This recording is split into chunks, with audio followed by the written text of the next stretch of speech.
This video was entirely filmed using the iPhone 16 Pro. It was also edited in HLG, so be sure to watch it on an HDR display so you can see all the specular highlights and fancy color depth. Huge thanks to iStore for sending it my way to test out. The Hisense U7N aims to improve what Hisense almost perfected last year with its U7K model. Last year, the U7K was an incredible TV with a bright panel, a fantastic set of features, and some great gaming features too. Of course, it also marked the move to mini LED, and the tech performed fairly well. While the local U7K TV almost matched its international counterpart, it wasn't perfect. Issues aside, the fact that you could spend much less on the U7K and get high-end features was still impressive.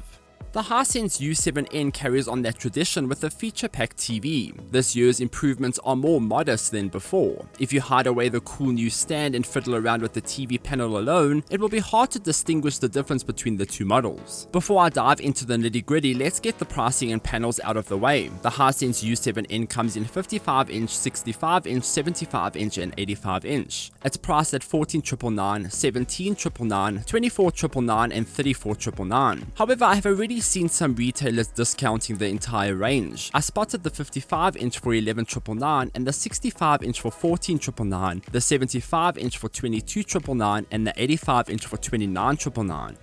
Even at their standard recommended retail price, the U7N is a great price. The discounted prices are even better, and I guess that's the joy of purchasing a locally built and assembled product.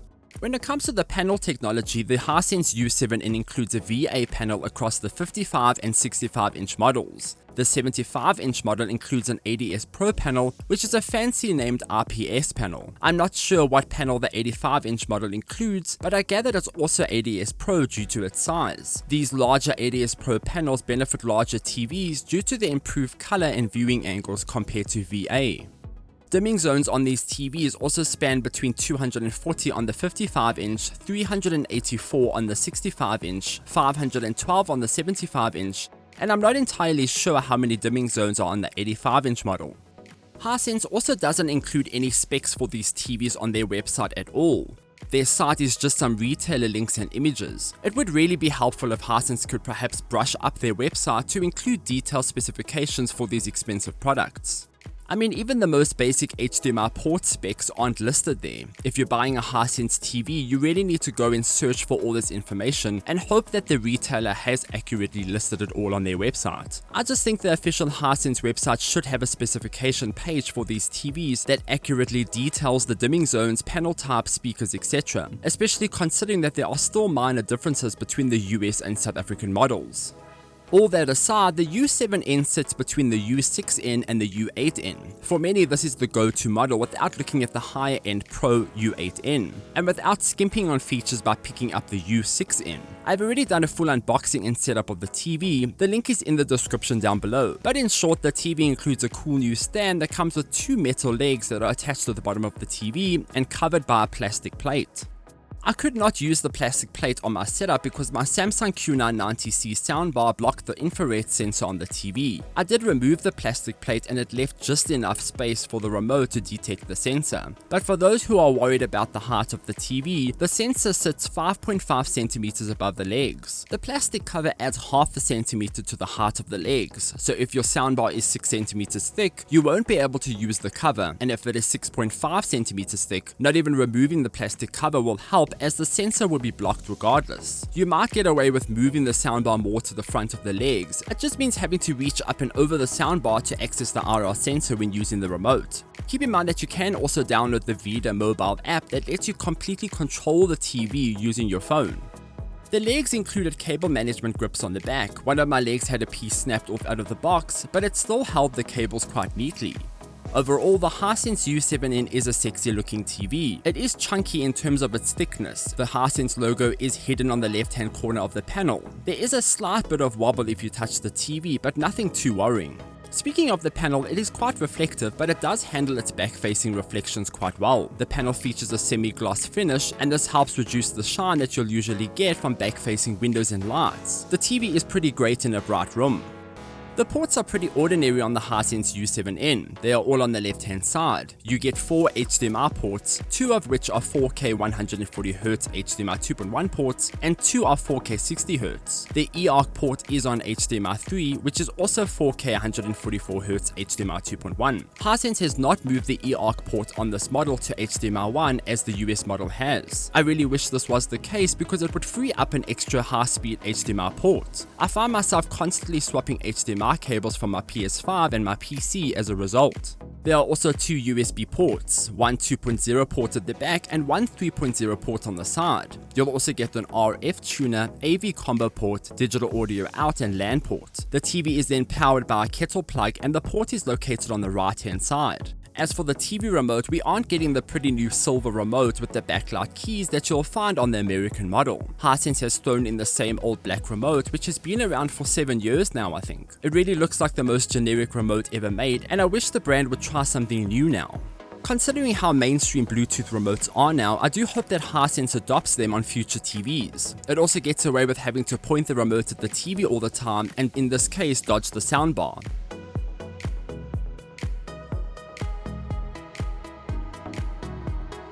The Hisense U7N comes with VIDAA, and it is a great operating system. New additions this year include the Crunchyroll app. VIDAA is packed and everything you need is found on the platform. That is if you don't use Kodi or Stremio. DSTV is here, Showmax, Netflix, Disney+, you name it. For the average user who hasn't discovered the world of IPTV and server media, VIDAA is perfect. I recently picked up an On 4K TV Pro device, which is my new favorite media box. So if you're not a fan of VIDAA, you can always look at an alternative Android media box. But if you are a fan, the entire experience is smooth and hassle-free. No apps lag and stutter when launching, menus are fluid and intuitive too. There simply isn't a TV operating system as responsive and fast as VIDAA. It's just a pity that people aren't a fan of it. For this review, I do want to tackle the general picture experience on the TV before I get into the numbers and technical stuff.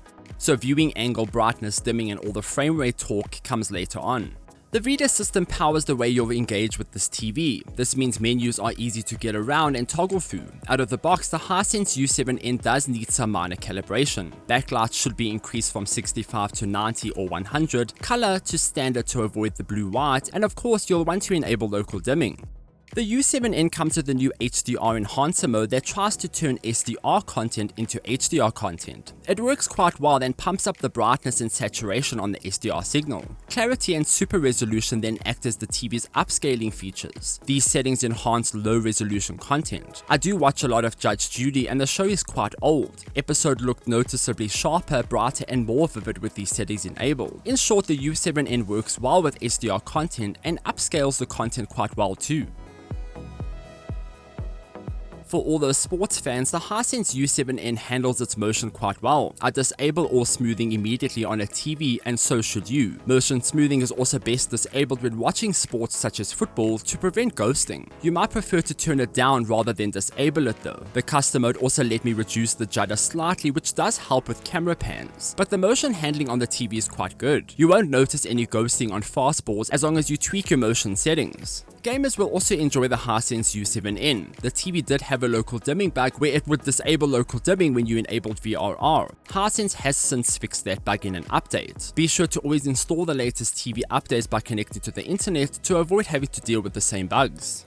You'll want to enable local dimming too because it helps improve not only the black levels but it cleans up the panel's rough edges. The 75-inch model I reviewed, for example, had some issues with uniformity, more so than any other LCD TV I have seen. This is called the dirty screen effect. It had backlight bleed on the top left corner and the entire top of the TV was quite dirty. This is basically invisible when local dimming is enabled. And to be honest, it is quite a common issue with ADS Pro and IPS panels, so it is quite important to have local dimming enabled so you can't see these flaws. But games did look great. Specular highlights popped on the TV and it delivered the quality I expected. The game menu provides a good overview of the current signal format, and PC gaming supports smooth 1080p 240Hz and 4K 144Hz. Input lag was also very low. I measured 11 milliseconds on 4K 60Hz with HDR and 5 milliseconds at 4K 120Hz with HDR. This is an ADS Pro panel and it does a great job keeping that input lag down.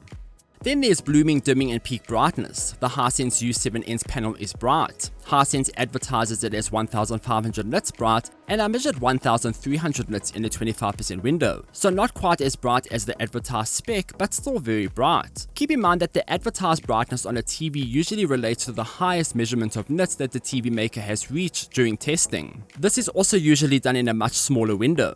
The testing environment also depends on the desired result, but this is a good measurement of the brightness of the panel. In a 10% window in HDR, I measured just over 1100 nits. In a 100% window, the TV measured 681 nits. This is a very bright panel for a 100% window, bright enough to meet HDR 500 standards, and you'll enjoy how great the picture quality looks thanks to this peak brightness. This means that every specular highlight in a real-world scene will shine through the TV's panel. The Hisense U7N does have the expected blooming. You'll see halos around bright objects against dark scenes. Local dimming obviously helps here, but I do wish it did a bit more to reduce the bloom. It is especially noticeable in subtitles and in a dark room. I did expect this, and you should too. There's no bloom-free mini LED TV.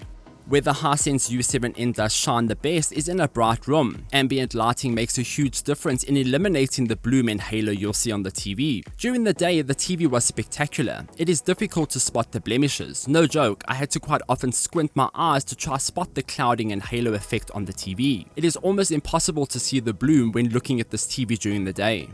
However, it is also natural that at night things become harder to ignore. Black bars above movies are no longer black, and dark scenes in a game are quite cloudy.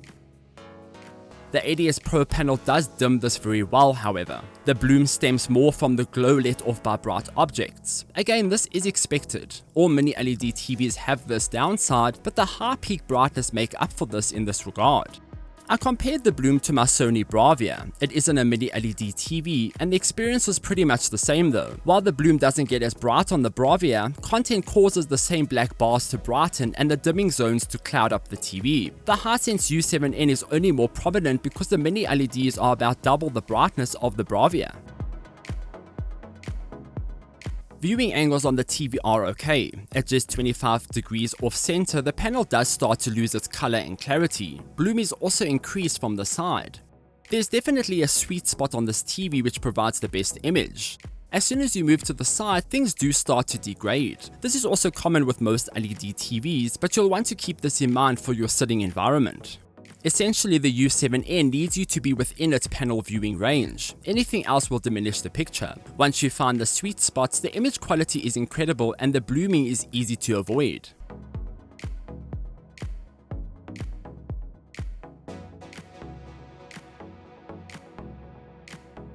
The Hisense U7N does come with a subwoofer. This provides better sound from the TV than your standard TV set, and it does a good job. Now, before you toss out your soundbar or cancel your home theater online order, don't. The TV speaker is great for a TV speaker, but if you want solid sound performance, surround sound, or Dolby Atmos, you'll need something better. The TV speaker is good for a TV speaker, but it doesn't come close to dedicated audio equipment.